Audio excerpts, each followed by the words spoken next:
Saya memang tidak faham mengapa daripada 60 lebih bilion ringgit ini, di mana kita tidak tahu berapa banyak daripada keseluruhan jumlah ini. Hanya angka yang saya boleh dapat ialah angka tahun lepas.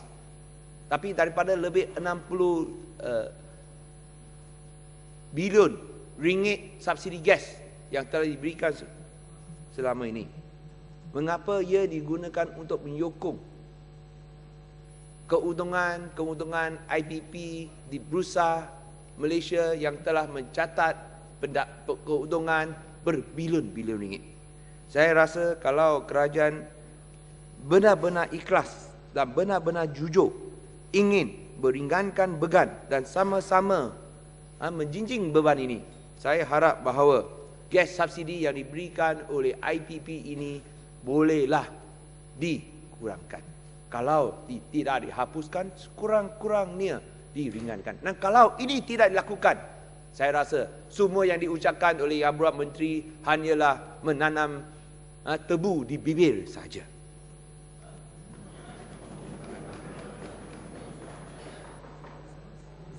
Di samping itu, saya juga ingin bertanyakan, mengapakah sehingga sekarang, kalau kita lihat daripada sumbangan Petronas, betul bahawa Petronas telah mencapai keuntungan sebanyak 570 bilion ringgit sejak ia ditubuhkan. Dan daripada jumlah ini, lebih daripada 60% telah disalurkan kepada kerajaan pusat. Tetapi sungguh pun begitu, rakyat tidak dapat menikmati manfaat dan faedah daripada keuntungan dan pendapatan yang diperolehi oleh Petronas. Kita nak tanya, kalau sekiranya kerajaan betul-betul nak pastikan bahawa hasil minyak dapat dikongsi bersama oleh rakyat, mengapakah kerajaan tidak boleh meminta atau menyalurkan pendapatan yang diperolehi oleh Petronas ini kepada rakyat jelata? Mengapakah kerajaan tidak boleh, seperti yang kita cadangkan berkali-kali sebelum ini, berikan kepada rakyat Malaysia setiap keluarga RM6,000 setahun atau RM500 sebulan? Ini bukan satu permintaan yang melampau. Kerana kalau kita lihat dari segi anggaran perbelanjaan yang perlu ditanggung oleh Petronas atau kerajaan, ialah kira-kira 30 bilion saja. Iaitu kurang daripada 43.4 bilion daripada subsidi keseluruhan yang terpaksa ditanggung oleh kerajaan tahun ini. Sekiranya wang ini boleh disalurkan, kalau kerajaan cakap bahawa kita tidak ada pilihan kerana kenaikan harga minyak, pihak peringkat antarabangsa, kita terpaksa naikkan harga minyak, baik. Jadi mengapa dalam keadaan sedemikian, bila terdesak untuk menaikkan harga minyak, mengapa 27 juta rakyat Malaysia susah, tapi satu syarikat di Malaysia boleh senang dan boleh dengan izin laughing all the way to the bank? Adakah ini adil? Adakah ini saksama? Adakah ini munasabah? Oleh sebab itu, saya sekali lagi meminta pihak kerajaan pusat, salurkan keuntungan yang diperolehi oleh Petronas kepada setiap keluarga yang susah, di mana kalau mereka pendapatan mereka kurang daripada RM6,000 sebulan, berikanlah mereka RM6,000 setahun. Kalau ini dilakukan, saya percaya tsunami politik 8 hari bulan Mac tidak akan berlaku. Sekejap lagi. Dan ini ada satu kesan sampingan yang sangat penting. Dengan izin, kalau your work has a fiscal stimulus effect.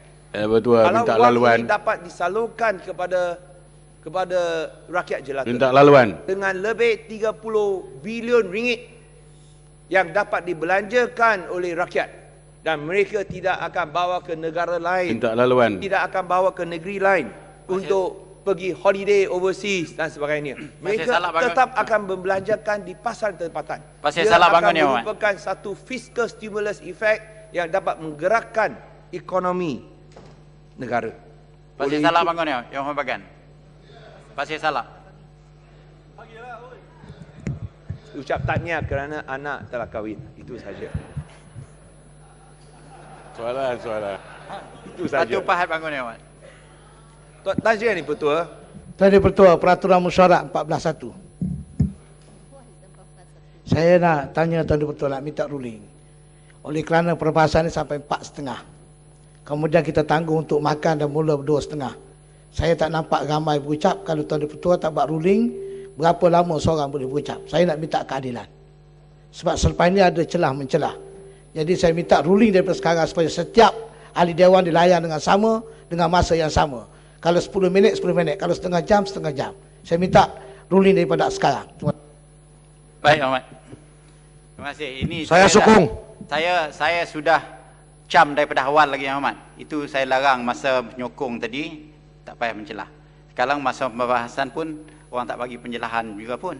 Jadi Yang Berhormat, saya oleh kerana ada permohonan untuk menetapkan masa, saya tetapkan tiap-tiap seorang bahas 15 minit. Silakan Yang Berhormat Bagan. Tak penjelasan. saya sudah baca itu hasrat Tuan Sri Yang Dipertua. Saya tak bagi jalan. Datuk Yang Bertua, Dan Ketua oleh Menteri itu saya nak Pembinaan. habiskan ucapan saya. Boleh bagi Terima kasih. laluan. Saya nak habiskan ucapan saya. Dan di sini kita Tak ada tidak kelas. melihat langsung Tak ada standard. azaman dan usaha kerajaan untuk terus mempertingkatkan pertumbuhan ekonomi. Kerana kalau kita lihat dari aspek inflasi yang disebutkan tadi oleh Yang Berhormat, kerajaan selalu menitik beratkan bahawa kadar inflasi pada tahun lalu hanya 2% saja. Namun, kami memahami kekecewaan rakyat jelata kerana angka 2% atau 2.9% untuk 5 bulan ini tidak mencerminkan keadaan sebenar.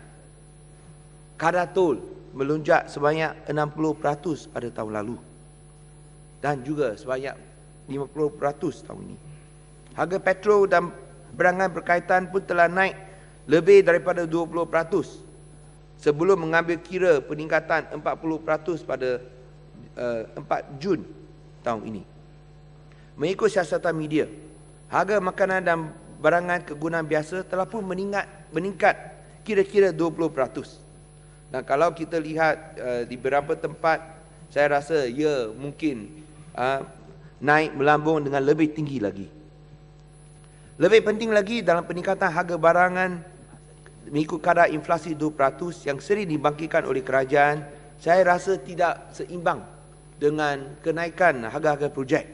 Seperti yang saya telah sebutkan tadi, bahawa kalau harga barangan hanya naik 2%, kita lihat harga bahan binaan yang naik lebih menakutkan lagi.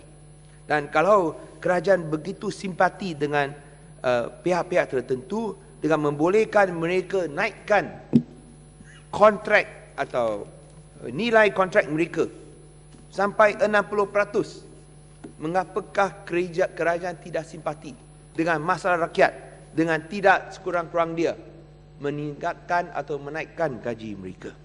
Yang kita lihat hanya harga barangan dibenarkan naik.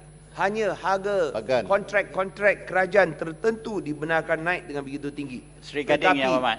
Dari segi pendapatan yang diperolehi, Boleh. Sri Gading. satu saja. Okey.